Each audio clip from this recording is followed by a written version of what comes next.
Baik, thank you Pastor Timotius Arifin buat message yang pagi hari ini luar biasa ya. Ya, message pembuka yang dahsyat, pesan buat kita ya, Martin. Iya. Ini kalau kaum millennials bilang ya, ini isinya daging semua. Jadi kalau yang awal aja udah daging, nanti yang ke belakangnya bakal, dagingnya tambah enak lagi Iya, sepertinya jadi ya. harus bertahan sampai akhir nih ya. Pastinya. Oke. Oke, untuk tetap terkoneksi dengan kita semua, setelah ini kita akan ada tim Praise and Worship dari Rock USA. Jadi pastikan Bapak Ibu sekalian bukan hanya sekedar menyaksikan, tapi bisa ikut terkoneksi dengan Praise and Worship berikut ya. Oke, ya Kingdom Worshipper kita sambut teman-teman dari Praise and Worship Rock USA.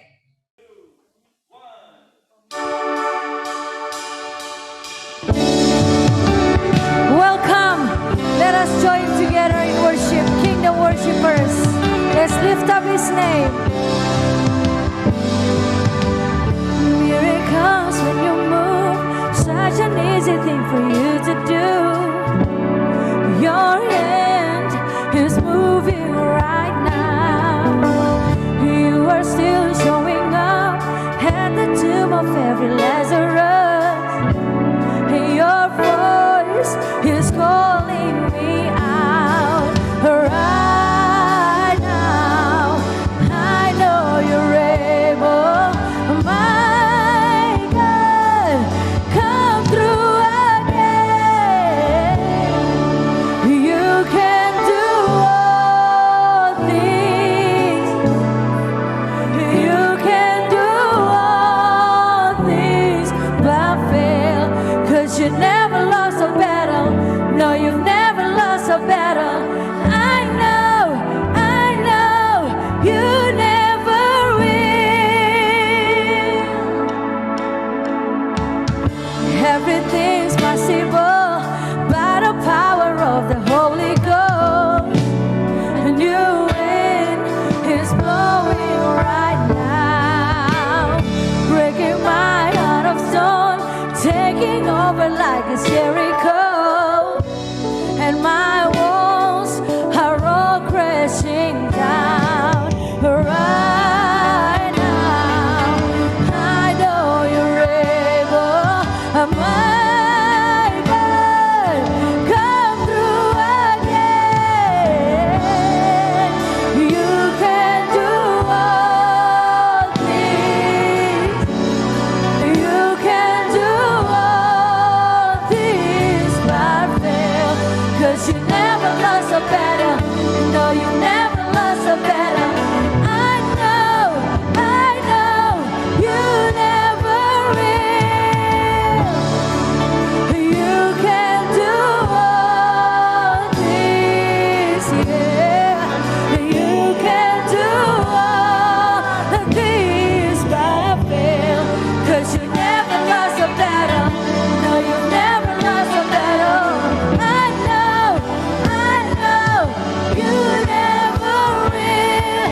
You never lost a battle. You never lost a battle.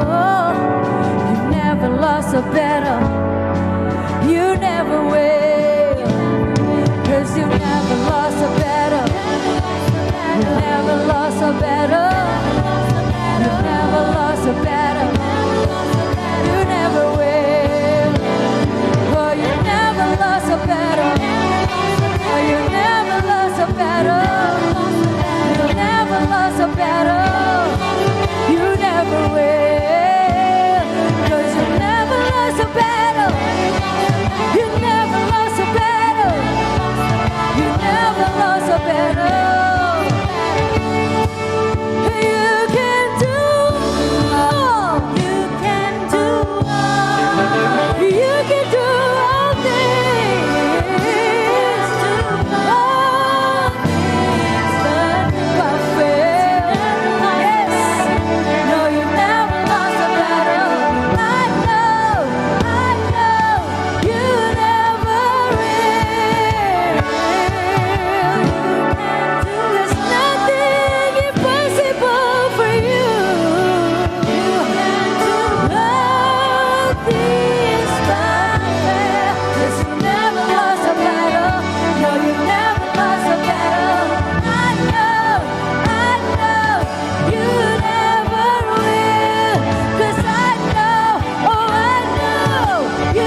Perlu diketahui yang barusan melayani kita adalah dari Rock Sokal. Ya, Sokal Iya. dari mana Kak? Sokal? Sokal itu dekatnya apa ya? Sokil. Rock South California. Iya, Ya, iya, singkatannya terima Rock kasih. Sokal. Oke. Ya, buat teman-teman di Rock Sokal, pujian yang sangat memberkati. Selanjutnya, Sesi kedua ya, Ya. yang dagingnya nggak kalah empuk. Oke. Ya. Oke, siap-siap- silakan Kak. Siap-siap menikmati. Kita sambut Pastor Roni Daud Simeon.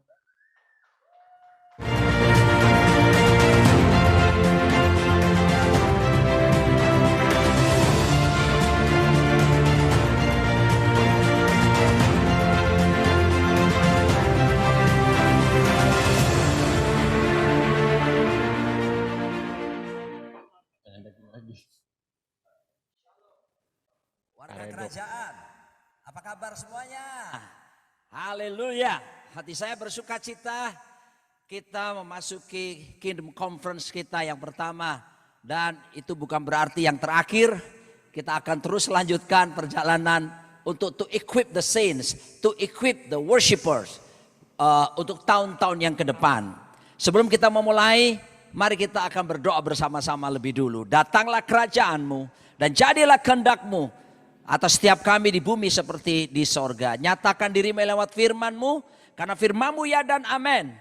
Firman-Mu pelita bagi kaki kami serta terang bagi jalan kami. Firman-Mu yang bila kami renungkan akan membuat kami bertindak hati-hati sesuai dengan segala yang tertulis di dalamnya. Sehingga dengan demikian perjalanan kami akan dibuat Tuhan menjadi berhasil. Dibuat Tuhan menjadi beruntung. Kami sungguh percaya langit bumi dan segala kemuliaan yang dibangun manusia tidak kekal dan akan segera berlalu. Tapi satu hal yang pasti, perkataanmu, firmanmu tidak mungkin berlalu melainkan kekal sampai selama-lamanya. Berfirmanlah ya Tuhan, kami siap untuk mendengarkannya. Dalam nama di atas segala nama, Raja di atas segala raja, Tuhan kami Yesus Kristus. Haleluya. Amin. Tema yang diberikan panitia kepada saya adalah worshipers with a son's attitude. Wow, penyembah-penyembah dengan sikap seorang putra. Ini penting sekali, saudaraku dikasih Tuhan. Bicara seorang yang sikap seorang putra. Saya melihat soal attitude ini ketika saya membaca buku daripada John Maxwell yang sudah lama, yaitu Equip judulnya. Di situ disadur tentang penelitian di Amerika, kenapa orang bisa sukses dalam berbisnis, sukses dalam bekerja. Ternyata didapati 5% disebabkan karena availability-nya, ketersediaannya untuk melakukan segala sesuatu. 5% berikutnya disebabkan karena adaptability-nya, kemampuan beradaptasinya. Lalu 10% berikutnya disebabkan karena apa? Skill-nya. Wow, ya, keterampilan. Tapi ternyata skill cuma menyumbang 10% keberhasilan. Dan 10% berikutnya adalah karena experience-nya, pengalaman dalam pekerjaannya. Total semuanya sudah 30%. Justru yang mengejutkan, rahasia orang menjadi sukses berbisnis, bekerja di Amerika yang diteliti oleh John Maxwell adalah 70% terbesar karena apa? Attitude-nya. Wow. Nah, saya mau beritahu kepada setiap kita, bicara soal attitude selalu berbicara soal tentang karakter. Dan kita akan melihat bagaimana menjadi seorang penyembah dengan sikap seorang putra seperti itu. Saya setuju dengan Bapak Arifin, Bapak rohani kita semuanya. Bagaimana contoh yang terbaik bukanlah Raja Daud. Contoh yang terbaik dan bahkan sangat baik itu adalah pribadi yang luar biasa. Raja di raja, Yesus Kristus Tuhan, Sang Putra. Dalam Yohanes 4 ayat 23 sampai 24, Alkitab berkata seperti ini. Tetapi saatnya akan datang dan sudah tiba sekarang, bahwa penyembah-penyembah benar akan menyembah Bapa dalam roh dan kebenaran. Sebab Bapa menghendaki, terjemahan King James Version bukan menghendaki, for the Father is seeking such to worship Him. Mencari, Bapa mencari penyembah-penyembah. Demikian, Allah itu roh dan barang siapa menyembah Dia harus menyembahnya dalam roh dan kebenaran. Para penyembah yang dikasih Tuhan, saya ketika merenungkan ayat-ayat ini, biasanya saya tertuju kepada penyembahan dalam roh dan kebenaran seperti itu. Tapi ketika saya melihat ini, untuk berulang-ulang kali saya tertuju kepada kalimat pertama waktu Yesus berkata, tiba saatnya akan datang dan sudah tiba sekarang. Wow, ya dikatakan tiba saatnya akan datang. Kapan itu? Sekarang. Ya, di sini menggunakan kata present tense. Ya, tolong multimedia dibantu. Ya, itu adalah sekarang. Present tense, bukan yang disebut dengan kemarin atau past tense atau juga bukan future tense. Saudara dikasih tahu sebab penyembahan atau menyembah Tuhan itu seharusnya bukan bicara oh saya sudah tadi kok saya sudah lakukan tadi pagi. No, juga bukan berkata bahwa oh sudah saya lakukan ini waktu saya bekerja kemarin pulang rumah dan ataupun nanti aja deh, nanti aja. No, dikatakan sekarang. Dia menggunakan present tense. Dan ini bicara tentang apa? Tentang bagaimana Tuhan menginginkan seseorang yang mempunyai yang disebut dengan culture, penyembah yang memiliki budaya, gaya hidup, saudaraku. Dan waktu saya renungkan apa maksudnya? Karena Tuhan sang anak ini berbicara, maka saya tertuju kepada tema yang diberikan kepada saya. Jadi sudah tiba saatnya sekarang. Apa itu? Worshippers with a son's attitude. Penyembah-penyembah yang benar itu menyembah dengan sikap hati seperti seorang putra. Ini perhatikan baik-baik. Karena contoh yang terbaik adalah Tuhan Yesus Kristus.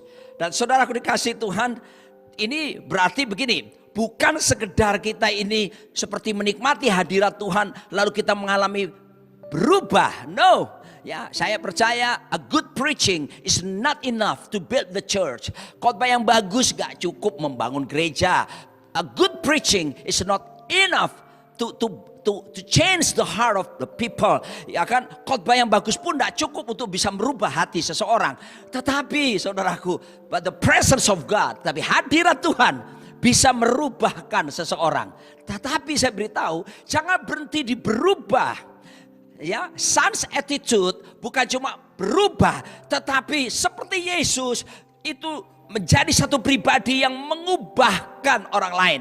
Jangan berhenti di berubah karena menikmati hadirat Tuhan, karena mengalami pengalaman dengan Tuhan. Ini saatnya melangkah dari mengalami perubahan dan kita menjadi pengubah bagi yang lain, membawa gerakan transformasi lewat kehidupan setiap kita.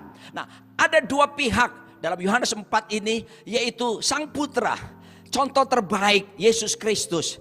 Tapi juga ada perempuan Samaria yang kita tahu semuanya. Bagaimana perempuan ini sungguh-sungguh seorang wanita yang tidak pernah puas dengan laki-laki, satu laki-laki. Ada 5 laki-laki yang menjadi mantannya. Wow. Dan sekarang bahkan laki-laki yang terakhir adalah laki-laki ke-6 yang bukan pasangan resminya, ya, mereka kumpul kebo, the buffalo togetherness gitu ya, terjemahan bebasnya. Nah saudaraku, tentu dia tidak punya kepuasan, tapi mari kita lihat, ya, bridge builder, wah, bedanya dengan siapa? Pembangun jembatan dengan yang membangun tembok. Perempuan ini, wow, dia membangun tembok. Ketika seseorang membangun tembok, membuat dia menjadi terasing, membuat dia akan merasa sendiri, membuat dia tidak berarti. Tetapi seseorang yang membangun jembatan, bridge builder, justru membuat kita menjadi terhubung satu dengan yang lain. Saya akan tunjukkan bagaimana sikap perempuan Samaria ini membangun temboknya. Dia menjadi terasing. Kenapa? Perempuan ini, saudaraku, hidup dalam perjinahan. Hati-hati saudaraku, perjinahan itu adalah dosa. Ya, dan saya mau katakan dosa akan membuatmu menjadi terasing. Dosa akan memutuskan hubungan dengan Sang Pencipta. Saudaraku, bayangkan apalagi kemudian ya, jam 12 siang ambil air. Itu bukan kebiasaan wanita-wanita pada umumnya, termasuk wanita Samaria untuk mengambil air itu biasa pagi-pagi atau pada petang hari. Tapi dia siang hari, kenapa? Gak pengen ketemu orang lain, saudaraku. Ya, karena udah terbiasa diomeli sama orang. Karena dituduh merebut suami orang dan sebagainya dan sebagainya. Membangun tembok sikapnya. Dan saudaraku, waktu ketemu Tuhan Yesus dia berkata, kamu orang Yahudi, Aku orang Samaria. Wow, saudaraku, membuat pembedaan. Dan tentunya saudaraku dikasih Tuhan, karena membangun tembok, membangun keterasingan, dan membuat saudaraku melihat dirinya, saudaraku, menjadi tidak berarti. Saya juga mengingatkan saudaraku bahwa perempuan ini perempuan yang berbuat zina tentunya, karena itu bukan pasangan resminya. Saudaraku, dosa adalah dosa. Kata dosa hamartia, missing the target, meleset dari sasaran. Oleh sebab itu, mari kita para worshipers, kita memiliki sikap keputraan yang luar biasa untuk kita tinggalkan semua dosa, ya. Sebuah lagu lama berkata, lupakan yang telah lalu, mengarah pada tujuan, dengan mata memandang Tuhan Yesus. Ya, lupakan yang lalu, buang segala dosa kita. Hati-hati para penyembah, hari-hari ini yang disebut dengan narkolema, bukan cuma narkotika tapi narkolema. Narkolema adalah narkotika lewat mata, ya. Wow, ketika seseorang terpapar dengan pornografi, yang terjadi adalah akan merusak otak bagian depan yang disebut dengan PVC, prefrontal cortex, ya. Dan ketika seorang melihat adegan-adegan najis porno seperti itu, maka apa yang terjadi, otak bagian depan akan yang merupakan otak yang berfungsi untuk menimbang, otak yang bisa membedakan antara yang baik dengan yang tidak jahat. Prinsip penimbangan ada di depan sini. Tapi ketika seseorang terlibat dengan apa yang disebut pornografi, maka menyebabkan apa? Oh, dopamin saudaraku akan mengalir deras menuju ke otak bagian depan di sini dan menyebabkan otak tersebut prefrontal cortexnya mengerut. Dan kalau sudah mengerut saudaraku, maka akan ada ketumpulan, sulit untuk melakukan penimbangan yang baik dan yang buruk saudaraku. Jangan heran yang terjadi, bisa orang tua memperkosa anak sendiri, ya. Teman bisa mencabuli temannya yang sendiri. Dan berapa banyak juga saya temukan dalam pelayanan saudaraku, seorang pemimpin pujian, pemain musik, bahkan saudaraku hidup bergaul bebas dan bahkan pacaran bebas, melakukan hubungan seks di luar nikah. Saya memberitahu saudara, terjerat dengan narkolema. Buang semuanya itu saudaraku dikasih Tuhan. Ambil sikap seperti seorang putra, berjalan dalam kemurnian dan kekudusan. Tetapi beda sekali dengan Tuhan Yesus, sang pembangun ke jembatan ini. Kenapa saya katakan begini? Tuhan Yesus hari itu saudaraku sengaja melintasi daerah Samaria. Alkitab menjelaskan bahwa dia ada di daerah Yudea dan akan kembali pulang menuju ke Galilea.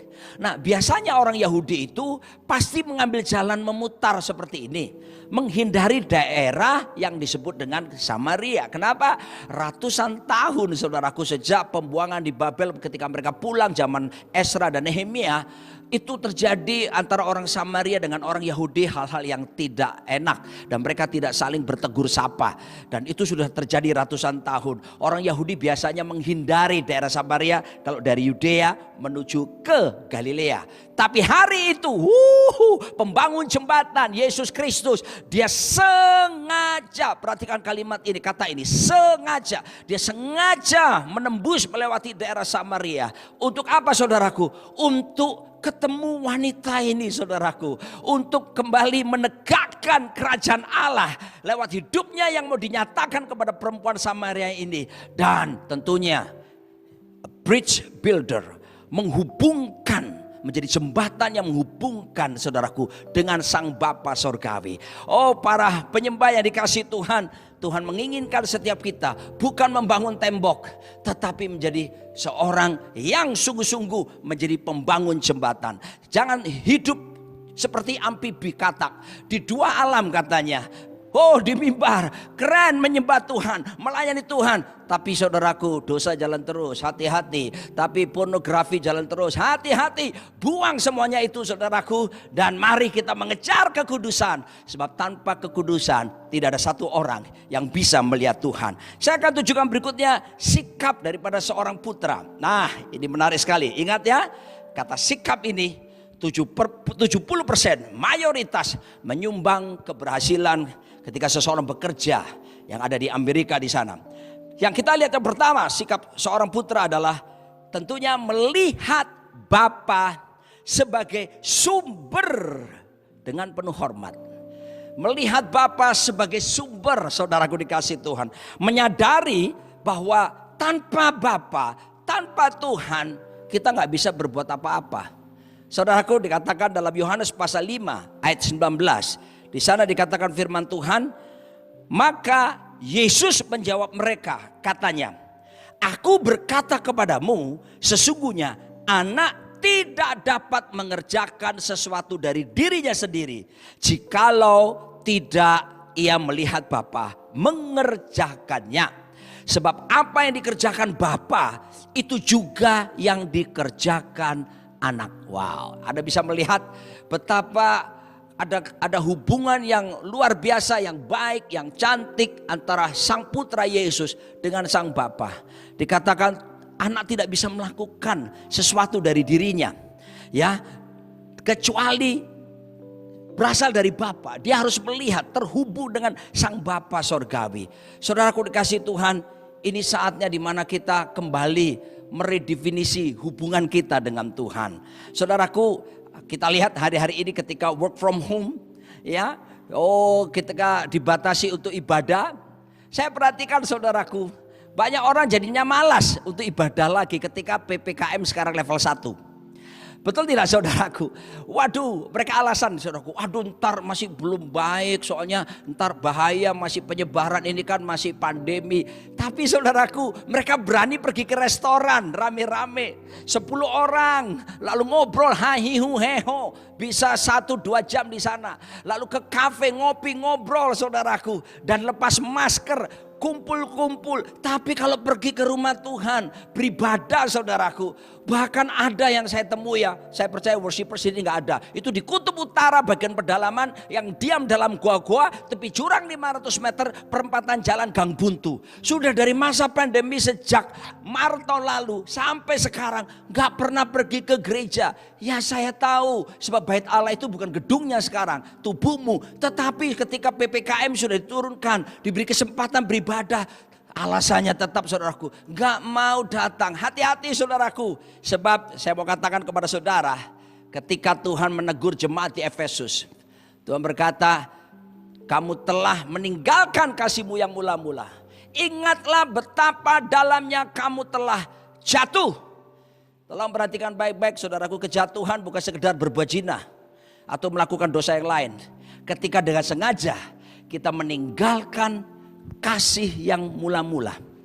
Artinya bukan semangat senang-senangnya waktu kita baru terima Yesus, tapi dengan sengaja meninggalkan Kristus itu sendiri. Sudah terlibat pelayanan, ya, asik ya, melakukan banyak mujizat, ya, tapi saudaraku tidak terhubung kembali dengan Raja di atas segala raja. Seperti Matius 7 ayat 19, 21-23. Aku bernubuat demi namamu, aku mengusir setan demi namamu, aku bahkan melakukan banyak mujizat demi namamu. Keren loh. Aku bernubuat, itu pelayanan profetik. Aku mengusir setan, itu pelayanan apa? Penginjilan. Aku melakukan banyak mujizat. Wow, apostolic ministry. Keren saudaraku. Tapi mereka terkejut ketika Yesus berkata, I never knew you, depart from me, you who practice lawlessness. Aku tidak pernah mengenal kamu, kamu sekalian pembuat kejahatan. Kenapa saudaraku? Kata mengenal di situ ginosko, artinya mengenal secara akrab, secara intim seperti suami istri. Hati-hati, jangan terjebak dengan aktivitas pelayanan. Jangan terjebak dengan kemalasan. Saudaraku, kita berpikir bahwa kita berkenan, tapi sesungguhnya kita tidak mengenali Tuhan dengan lebih baik lagi. Bangun hubungan seperti Kristus yang tergantung penuh, sang putra tergantung penuh dengan Bapa sorgawi, terhubung saudaraku dengan sang Bapa. Putra, ya, kalau Bapa itu bicara tentang sumber saudaraku, Bapa sebagai sumber, maka putra itu berarti sesuatu yang mengalir keluar dari sumber itu sendiri. Putra mengandalkan bapaknya, bukan mengandalkan pengalaman atau yang lainnya. Saudaraku, saya akan tunjukkan kepada saudara betapa the source is more important than the resource. Saya membawa segelas gelas kecil dan tentunya dengan minuman ini, mineral. Saudara perhatikan ilustrasi yang saya berikan ini. Katakanlah ini adalah Bapa, dia adalah sumber. Ya. Lalu kemudian ini sumber dan ini adalah putra. Dikatakan bahwa putra adalah sesuatu yang mengalir keluar dari sumber. Sumber mengalir begini. Nah, ya, jadi putra adalah sesuatu yang mengalir keluar dari sumber. Nah, selama ini terhubung dengan baik, luar biasa. Tapi kalau sang putra tidak terhubung, saudara bisa lihat, maka curahan dari sumber tidak akan sampai kepada putra. Tapi harus kembali terhubung. Terhubung selalu, saudaraku. Berarti apa, saudaraku? Ini source, ini resource, ya, resource, kembali kepada sumbernya. Saudaraku dikasih Tuhan, perhatikan baik-baik. Dengan kata lain, source lebih penting daripada resource. Kita tidak bisa berbuat apa-apa tanpa Tuhan. Sebentar ya.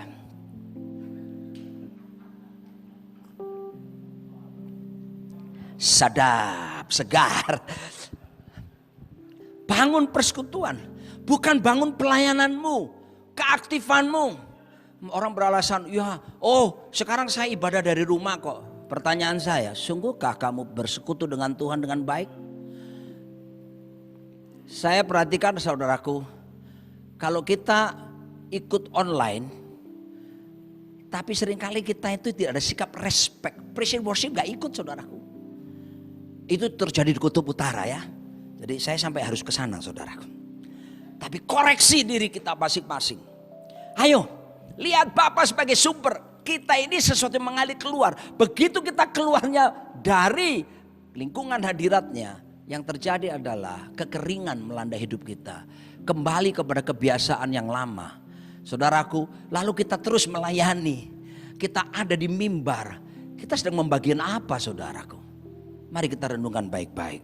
Yang kedua, saudaraku, sikap seorang putra adalah mengedepankan relasi dan bukan lokasi. Perempuan itu berkata, saudaraku, bahwa kamu orang Yahudi menyembahnya di Yerusalem kan? Tapi kami orang Samaria di gunung ini, yaitu Gunung Gerizim, saudaraku yang dikasih Tuhan. Aduh, saudaraku, ternyata kasihan sekali wanita ini. Ketika seseorang membangun tembok, pengertiannya saudaraku jadi kabur, jadi rusak. Makanya jadilah pembangun jembatan agar Tuhan mewahyukan banyak hal. Kebenarannya memerintah di dalam diri kita sehingga kita melakukan segala sesuatu bukan atas dasar pola pikir kita, tapi sesungguhnya didasarkan atas kebenaran firman Tuhan yang menguasai diri setiap kita. Saudaraku dikasih Tuhan, dalam Kolose 1 ayat 27 berkata, Christ in you the hope of glory. Kristus di dalam kita pengharapan akan kemuliaan. Kalau dalam bahasa Mandarin dikatakan begini, di manakah Chu Yesus Chinali? Chai Wasinli. Haya. Tuhan Yesus ada di mana? Ya ada di sini. Kristus memerintah di dalam diri kita. Jadi saudaraku, ini bukan masalah lokasi lagi, ya. Bahkan ketritunggalan Allah itu juga berdiam di dalam diri kita. Bapa, Putra, dan Roh Kudus berdiam di dalam diri kita. Jadi saudaraku, ini saatnya kita jangan berkata begini, ayo mari datang menyembah. Saya mau katakan kepada para pemimpin pujian, ya, Pak Arifin memberitahu kepada saya, jangan pakai istilah WL lagi lah kita, worship leader. Emangnya siapa kita gitu saudara ya. Kita gunakan SL saja, song leader ya, karena kita memimpin pujian. Nah, kalau worship leader memimpin penyembahan, belum tentu yang di mimbar ini lebih baik daripada yang di sana, saudara ya. Oleh sebab itu kita sepakat ya, apa yang diarahkan oleh Bapak Gembala Senior kita gunakan istilah song leader saja ya, saudaraku. Dan mari mau katakan, jangan katakan begini, mari datang menyembah Tuhan. No. Tapi katakan begini, we bring our worship. Kami bawa penyembahan kami. Sebab apa saudaraku? Yang disembah pribadi itu berdiam di dalam diri kita. So any place is the right place. Any time is the right time. Anywhere is the right place. Wherever you are, that's the worship place, kemanapun kita pergi, itu seharusnya menjadi apa saudaraku? Tempat penyembahan. Saudara gak peduli lokasinya. Rumah saya gak ada AC-nya Pak, jadi gak enak, panas, keringetan, jadi gak bisa konsentrasi. Tapi kalau ke gereja, aduh dingin gini ya. Saudaraku, tidak tergantung lokasi, tapi relasi. Sebab apa? Christ in you, keren saudaraku. Yesus Kristus di sini, pribadi Tritunggal juga ada di sini saudaraku. So kemanapun kita pergi saudaraku, dia menyertai kita. Saya gak bisa bayangkan kalau ada para penyembah masih terlibat dengan pornografi. You downgrade the Holy Spirit inside of you. Anda mendowngradekan Roh Kudus. Anda kurang ajar. Kenapa? Masa Roh Kudus diajak nonton bareng film porno saudaraku. Itu pemahaman saya walaupun sederhana. Tapi biarlah saudaraku, Anda menyucikan diri. Mari menyelaraskan pikiran ini dengan pikiran Kristus. Menaklukkannya. 2 Korintus 5 Rasul Paulus bagian B berkata bahwa aku menawan setiap pikiran. Dan menaklukkannya kepada Kristus. Filipi pasal yang kedua ayat yang ke berapa tuh? 5 berkata bahwa hendaklah perasaan, pikiran dan perasaan yang seperti yang terdapat dalam Kristus itu. Kamu ada punya pikiran, perasaan seperti yang terdapat dalam Kristus. Wow. Saudara, tatkala kita mau menundukkan pikiran, menyelaraskan perasaan, menyelaraskan kehendak kita, keinginan daging ini saudaraku dapat ditaklukkan. Haleluya. Dan saya percaya kasih karunia, ya, God's ability, kemampuan Tuhan yang diberikan kita, karena ketidakmampuan kita justru Tuhan berikan anugerah. Anugerah diberikan memampukan kita untuk mentaati firman Tuhan. Wherever you go is the worship center. Every place is a worship place. Stop going to worship. You are already there. Amen. Saudara jangan berkata, aku pergi menyembah. Kamu sudah ada di situ. Haleluya. Sebab itu penyembahan itu jadi gaya hidup. Bukan karena kita nyanyi lalu bahasa roh. Bukan saudaraku ya. Tapi Anda tidak menyanyi pun saudaraku. Tapi sikap hatimu, pikiranmu, perasaanmu terkonek saudaraku dengan Kristus yang di dalam diri kita. Apalagi kita menyatakan keluar kerajaan Allah yang di dalam diri kita. Memanifestasikan kerajaan Allah keluar di dalam hidup kita. Bukan inside out tapi bukan outside in tapi inside out. Itulah penyembahan saudara. Saya percaya dalam Kolose 3 ayat 23 itu, apa saja yang kamu lakukan, lakukan dengan sungguh-sungguh seperti itu Tuhan dan bukan untuk manusia. Buat saya itulah penyembahan. Saudaraku, ketika kamu melakukan apapun, studi, kamu lakukan bekerja, kamu melakukan pelayanan, kamu melakukan apapun dalam hidup saudara, kamu melakukannya dengan sungguh-sungguh seperti untuk Tuhan dan bukan untuk manusia. Itu penyembahanmu. Sekalipun suaramu mungkin lari-lari, musikmu mungkin kurang bagus, saudaraku dikasih Tuhan, tapi ya tetap belajar ya. Naikkan skill saudara, ya, naikkan kapasitas untuk belajar dan sebagainya. Yang ketiga, sikap seorang putra sebagai penyembah. Apa itu? Dia adalah penyembah yang benar, bukan penyembah palsu, saudaraku. Ada satu statement saya membaca, mendengar daripada khotbah daripada Miles Monroe. Dia berkata begini, the danger of worship is worshiping worship. Bahaya daripada penyembahan adalah menyembah penyembahan itu sendiri. Waduh saudaraku. Ya, Anda lihat bagaimana Raja Daud, dia berpikir dia sukses.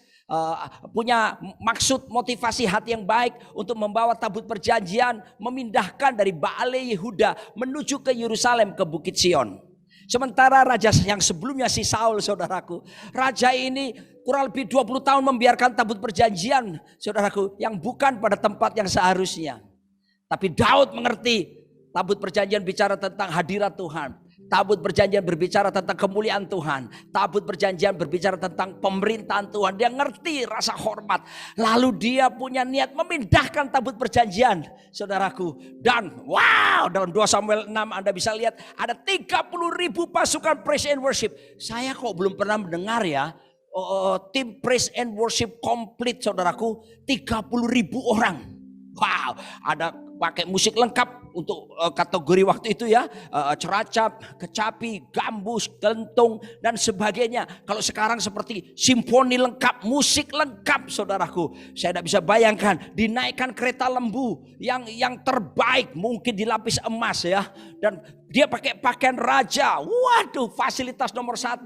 Saya percaya itu seperti kalau sekarang bisa jadi gedung gereja yang mewah pakai LED ya. Saya bukan ngomong LED. LED. Kenapa Pak? Mahal saudaraku. Lalu kemudian musiknya keren apa semua. Penata tari dan semuanya. Saudaraku, itu baik. Gak salah loh ya. Saya gak anti loh ya. Tetapi saudaraku perhatikan. Ada banyak hal. Ada 4 kesalahan Daud ketika dia memindahkan, saudaraku. Tiba-tiba ada satu orang imam yang bernama Usa. Ketika kereta lembu tergelincir, dia memegang tabut perjanjian. Dan akhirnya ada kilat petir datang membunuh dia, saudaraku. Dia mati di tempat. Bayangkan, mati bukan karena jantung. Mati di tengah pelayanan bukan karena sakit jantung. Bukan karena stroke. Mati di tengah pelayanan gara-gara apa? Dibunuh sama Tuhan. Wow, bayangkan dalam pelayanan Anda tiba-tiba ada yang mati gara-gara dibunuh sama Tuhan. Betul. Menggemparkan dan Daud malu campur takut. Dia pulang, saudaraku. Dan dia mulai merenung. Ujilah aku Tuhan.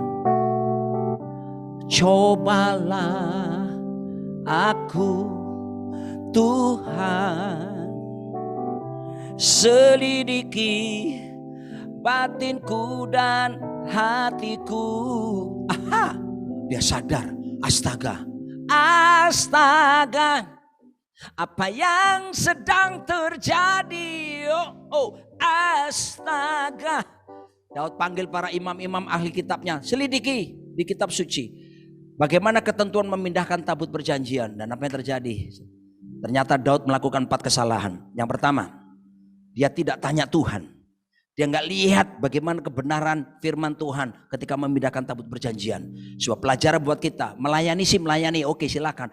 Tapi persekutuan dengan firman Tuhan jangan pernah berhenti. Kenali, Yesus berkata, barang siapa mengetahui kebenaran, kebenaran akan memerdekakanmu. Tidak semua kebenaran bisa memerdekakan. Hanya kebenaran yang kita ketahuilah yang bisa memerdekakan kita. Yang kedua, Daud bersalah apa? Daud bersalah ketika apa? Pada waktu ini yang terjadi, saudaraku. Ketika dia melayani itu, dia pakai pakaian raja. Padahal Tuhan mau pakaian imam. Saudaraku, yang ketiga, Daud salah kenapa, saudaraku? Dia cuma nari-nari, lompat-lompat. Itu sudah baik, saudaraku. Tapi tidak ada korban yang dipersembahkan. Dan Daud bertobat dari semua kesalahan tersebut.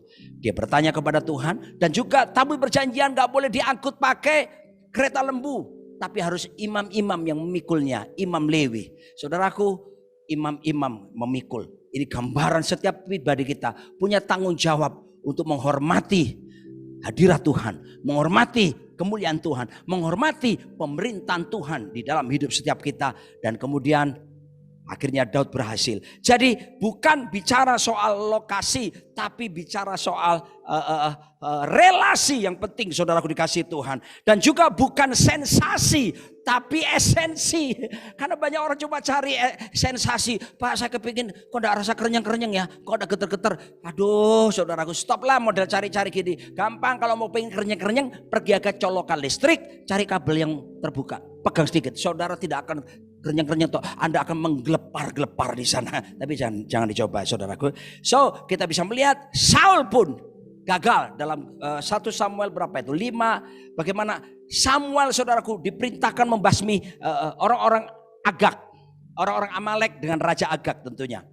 Tapi yang dilakukan, saudaraku, Saul justru menyisakan Raja Agag dan kambing domba yang terbaik dan lembut tambun, saudaraku, disisakan.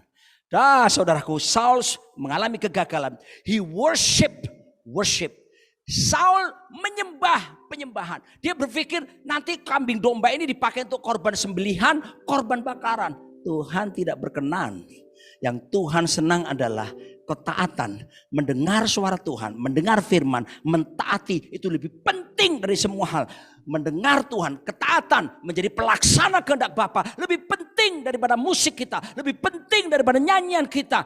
Ketaatan kepada Tuhan jauh lebih penting dari segala sesuatu. Saya akan segera akhiri. Berikutnya yang keempat adalah menyembah dalam roh dan kebenaran. Rohnya huruf kecil ya, bukan roh besar. Roh di sini adalah an attitude of awareness of something. Sebuah kesadaran akan sesuatu. Sesuatu apa? Kesadaran akan pengetahuan. Pengetahuan apa? Pengetahuan firman. Jadi penyembah itu mesti bergaul dengan firman, saudaraku ya. Kembali lagi pengetahuan firman terus. Apalagi kebenaran. Kata kebenaran aletheia. Ini berbicara apa? Firman itu sendiri. Apa maksudnya? Menyembah dalam roh dan kebenaran. Saya mau katakan, sikap seorang putra adalah menyembah menjadi pelaksana kehendak Bapa di muka bumi ini. Haleluya. Bukan cuma mengalami Tuhan, tapi saudaraku menjadi pelaku kebenaran ya. Dalam Yohanes 4 ayat 34 kata Yesus kepada mereka, makananku ialah melakukan kehendak Bapa. Dia yang mengutus aku dan menyelesaikan pekerjaannya. Makananku ialah melakukan kehendak Bapa. Makananku ialah menyelesaikan pekerjaannya. Ya, saudaraku, menyelesaikan pekerjaannya. Termasuk sesi ini akan selesai. Dengar orang muda, dengar penyembah. Success is predictable. Sukses is predictable. Sukses itu dapat diduga. Kalau sedari masa mudamu, kamu tunduk dan taat akan firman, menjadi pelaksana kehendak Bapa dalam hidupmu, dijamin masa depanmu gilang gemilang. Karena Alkitab berjanji, kalau kamu merenungkan, memperkatakan, merenungkan siang malam kebenaran firman, Tuhan akan membuat kamu bertindak hati-hati. Perjalananmu akan dibuat berhasil, malahan kamu akan beruntung. Dan doa yang terakhir, 5, tersedia untuk dicari oleh Bapa. Dan tentunya hidup dalam keintiman. Nearness is likeness. Kedekatan, keserupaan. What is the goal of our worship? What is the goal of worship? The goal of worship is to be like Jesus. Tujuan daripada penyembahan adalah keserupaan dengan Kristus. Yang terakhir dari yang paling terakhir, menegakkan kembali kerajaan Bapa di bumi ini. Mari saudaraku, lihat. Kita telah menerima kerajaan yang tidak tergoncangkan. Ayo bersyukur, beribadah dengan cara berkenan. Tetapi jangan lupa, dengan penuh hormat dan takut, Allah kita api yang menghanguskan.